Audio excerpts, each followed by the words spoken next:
Hi guys, my name is Solaito and welcome back to the channel. Today we're going to talk about a little bit of a different subject than mobile gaming, but it's very related to it. Today we'll talk about cybersecurity and your digital well-being.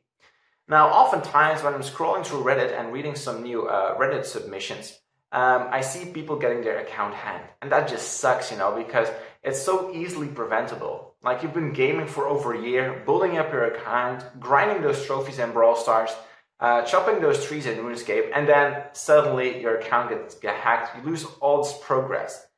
That's just a major bummer, and oftentimes there's not a whole lot that can be done. Once your account is hacked, it's usually in the hands of the hacker, and he can do whatever he wants. But it's highly preventable. So therefore, the Belgian government, for whom I'm making this video, has released a website, safeonweb.be, where you're able to find tips on how to improve your digital security.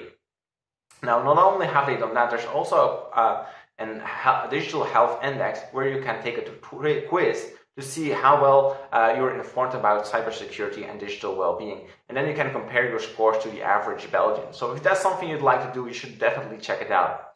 I suppose we're going to take the test right now.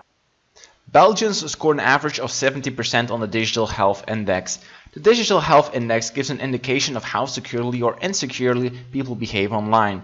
15 practical questions about 5 cyber domains are used to assess digital health among Belgian people. Using the index, you can see how much you know about internet security, what you are doing well, and what can be done more securely. Curious to know your personal score? Do the test. I'll put a link down below in the description where you can go to this website and take this test yourself. But right now, we're going to take it together and see how secure I'm actually.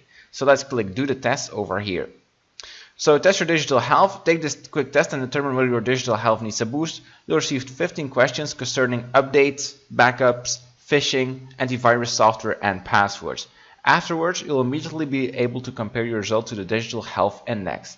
Okay, let's get going. When I receive a message to perform updates, I ignore it. I never carry out updates. I carry these out most of the time, but before shutting down my device, I wait until I have received a few messages in order to perform all updates at the same time. Well, I like to actually have updated apps, not necessarily because of the security, but oftentimes they give you more functionalities, and therefore I like to have updated apps. So I'm going to say here that whenever possible, I try to update my apps quite often. What is the most important reason to update your device? In order to repair vulnerable areas and to improve the security of your device? In order to use new functionalities? I don't know. Well, exactly it says here. I do it because for the new functionalities, not necessarily for the security purposes. Do you regularly shut down your device? Yes, I constantly shut down all my devices. I shut down some devices, but not all of them. I almost never shut down my devices. Well, my computer, whenever it's time to go to bed, I shut them down completely. But I don't do that with my phone. I often leave my phone just on standby. So I'm going to say here I shut down some of the devices, but not all of them. Okay, let's head over to backups. How often do you make backups of things that are more important to you? Photos, music, text documents, Excel documents, etc.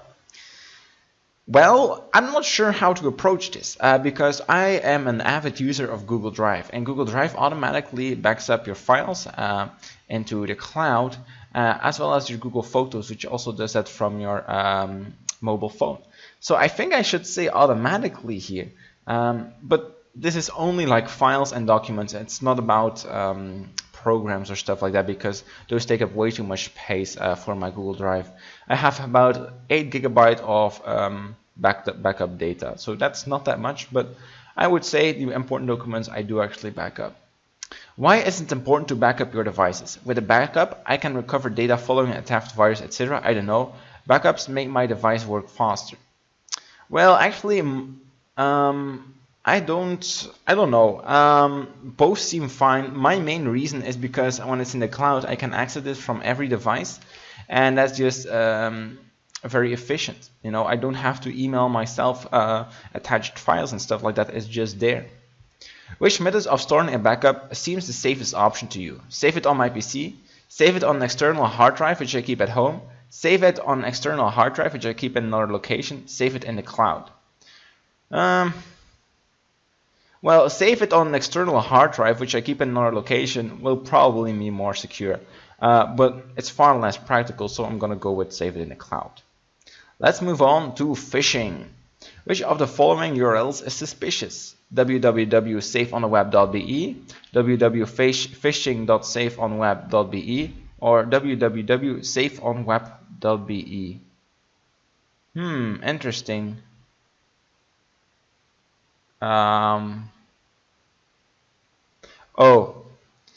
This safe on web, I think, because this is not an O. I think that is a 0 in the middle. It's basically safe 0 in web.be. I think. I'm not sure. And I think that's there. Therefore, that should be the suspicious URL. Okay. If I receive a message with a link to some free plane tickets, then I look careful at the message and the link before clicking on anything or opening an attachment. Suspicious, I send it through to suspicious@safeonweb.be and remove it. Yeah, I don't think anyone sends it to suspicious@safeonweb.be. I remove the message immediately, or I click on the link to see what it takes me. Well, I do. Sometimes I'm just curious to see where it takes me. But I'm very aware it could be a phishing attempt, so I'm never going to fill in my details. So in most of the case, I remove the message immediately. But if you guys want to be law-abiding citizens and do your job, then you should definitely report it to suspicious@safeonweb.be to let the government know, and they can take actions to prevent this kind of stuff in the future. So that could definitely be a good thing to do. Now, in what ways can you become a victim of phishing? I cannot become a victim of phishing because I always perform updates. That doesn't make sense because updates are never going to protect you from phishing. Phishing is basically when you fill in your password and in login details into some website which is not the official website, and therefore they steal all of your stuff. So that has nothing to do with updates actually. Only by mail, by email, social media, website, telephone, message platforms, or I don't know what phishing is. Well, it's this one obviously. By email, like if people approach you and or send you a suspicious link and you click on it and you might think you're actually on the legit page, but it's like some phishing website where you can fill in your details and then they steal it. Yeah, that can happen through any medium, so it's not really limited to email. So now we're on to antivirus scans. Do you have an antivirus program on your computer? Well, to be honest, I don't know. In my opinion, antivirus programs are oftentimes the virus itself, because oftentimes they're adware or malware. Now, obviously, that's not the case with all of the programs. I'm not sure. I don't have a specific antivirus program. I do have Windows 10, and I think they have like a built-in antivirus program like Windows Defender or something. So I'm gonna pick, I don't know, I'm not sure. What is the importance of an antivirus program on your computer? An antivirus program protects you from the current viruses and worms and sometimes provides additional protection functions. An antivirus program ensures that nobody can penetrate your devices externally. An antivirus program protects you from all potential digital threats, or I don't know. Well, let's not give antiviruses programs too much credit. They definitely don't protect you from all threats. I think they can also not prevent them from penetrating your device. So I would think this one prevents worms and viruses and offers some additional protection. When do I use an antivirus? When my computer starts behaving strangely. My computer is with an automatic antivirus. Often, even if I don't receive any notification or without my computer behaving strangely. To be honest, probably never. like except the Windows Defender, I don't know, or sometimes like Google Chrome has like a built-in kind of antivirus system. I might use that, but overall I'm I do my best to be safe, and I don't think I really need an antivirus. I'm not entirely sure though. How many different passwords do you use? I use the same password for every account. I use a variety of passwords. I use a lot of different passwords for every account. Yeah, this is definitely a point where I can improve. I have like 3 or 4 passwords, but that's definitely not enough. Like a lot of my accounts actually use the same passwords. Do you use a password safe? I'm sorry, I don't know what a password safe is. I think it's like a program which stores the passwords for you and then automatically fills them in. I should definitely look into that. That's definitely an area of improvement for me. I use two-step verification, two-factor authentication, or 2FA wherever possible. Yes, wherever I'm given the option. Yes, but only for accounts that I consider important. No, this is not something I have tried yet. I don't know what it is. Yes, I've actually done this for like the important accounts. I do use two-step two-step verification. I think it's a rather secure way of being sure that nobody can access your account. So basically, two-step verification is whenever you try to log in from on a new device, it will ask you to confirm the login attempt by sending you a text message or I don't know, it's most sometimes like on a phone notification which you have to click or filling in a code of some sort. And it's a really secure way, because then when a hacker tries to hack you, he does not only have to have your password, he also needs to have access to your phone through which he can do the two-factor authentication. So let's submit this and see what the results were. Damn, I'm actually less secure than the average Belgian. Okay, congratulations, you achieved a DHI score of 57%. You are well on the way to perfect digital health. You have little to learn when it comes to phishing. The score you achieved is better than the average internet user, so I'm definitely fine with phishing.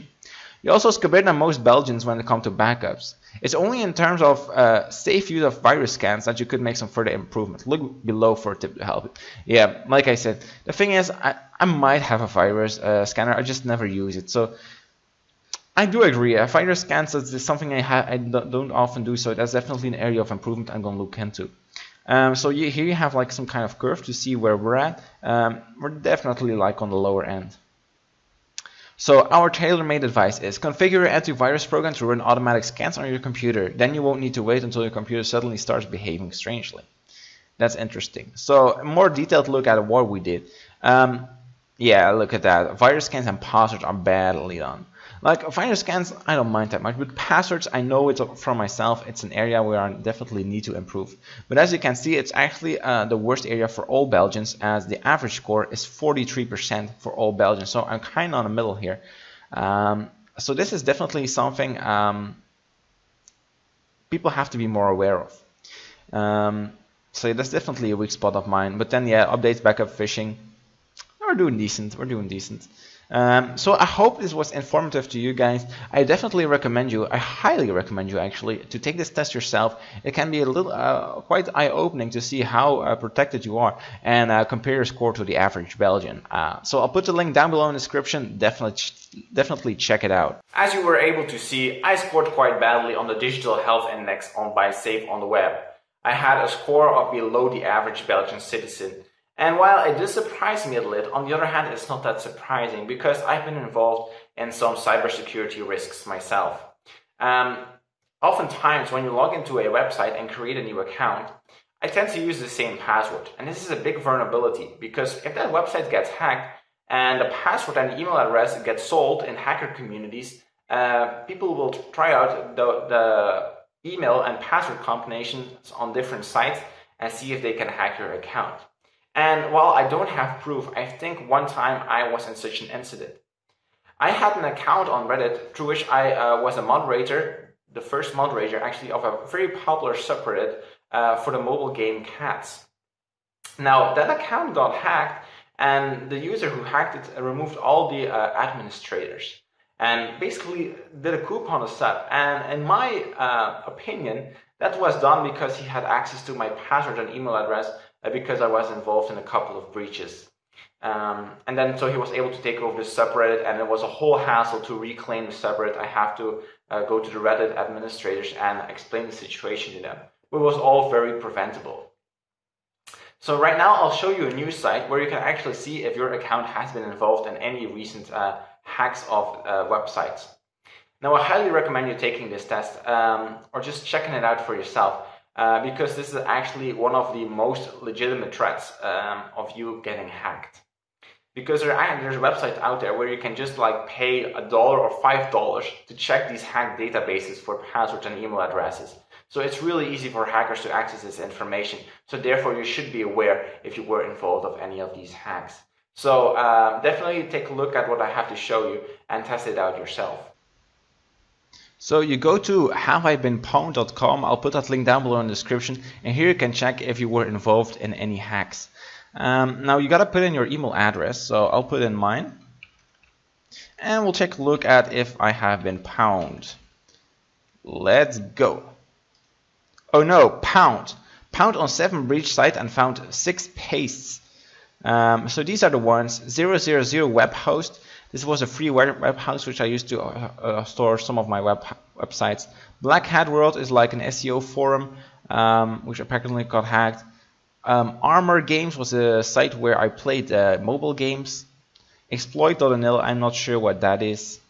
Heroes of New World is a game I used to play. I don't know what this one is, and Note.com was also like some kind of hacking forum of some sorts. So I was subscribed to all of these services, and every time you can see what was actually involved in a breach. So here they got email addresses, IP addresses, names, and passwords. That means if I use the same email address and password as I used for this host, that is actually no longer secure. Because that password is out there somewhere, and I might get hacked once again. So let's check another email which I have.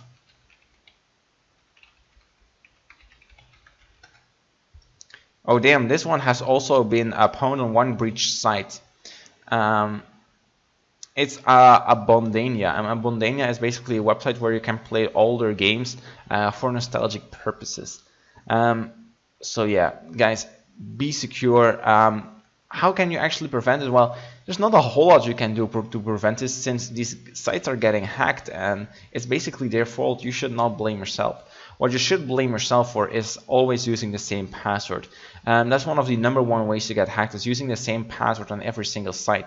Because once one site gets hacked and they are able to get your password and your email address, they can use that and test it out on all your other website accounts and try to hack it that way. So if you have some very important accounts, I do highly recommend to use separate passwords for that. As you could see in the previous test we took, with the digital health index, they also highly recommend you using different passwords. So that's definitely something you should take into account. I know most people are not aware of this, but it's definitely I want to bring to your guys' attention. This site is awesome. Thanks for watching, guys. I hope this video was informative and I was able to show the risks that are there when using the internet. Definitely head over to safeonweb.be to check out your digital well-being index. And overall, I hope you guys won't get hacked because really, to be honest, it's your own fault. You have to take those measures to prevent it. It sucks so badly.